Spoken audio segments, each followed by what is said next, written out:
PDMA Punjab ने दरिया सिंध में चश्मा के मकाम पर फ्लड अलर्ट जारी कर दिया है। चश्मा के मकाम पर दरमियाने दर्जे का सैलाब है और पानी की सतह में इजाफा हो रहा है।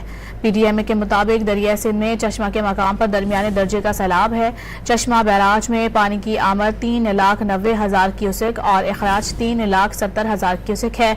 दरिया सिंध में तरबेला, कालाबाग और तौसा के मकाम पर निचले दर्जे का सैलाब है। डीजी पीडीएमए का कहना है कि मुमकिना सूरत हाल के बारे में अलर्ट जारी कर दिया गया है। पीडीएमए पंजाब ने दरिया सिंध में चश्मा के मकाम पर फ्लड अलर्ट जारी कर दिया है। चश्मा के मकाम पर दरमियाने दर्जे का सैलाब है और पानी की सतह में इजाफा हो रहा है। पीडीएमए के मुताबिक दरिया सिंध में चश्मा के मकाम पर दरमियाने दर्जे का सैलाब है। चश्मा बैराज में पानी की आमद 3,90,000 क्यूसेक और अखराज 3,70,000 क्यूसेक है। दरिया सिंध में तरबेला, कालाबाग और तौसा के मकाम पर निचले दर्जे का सैलाब है। डीजी पीडीएमए का कहना है कि मुमकिना सूरत हाल के बारे में अलर्ट जारी कर दिया गया है।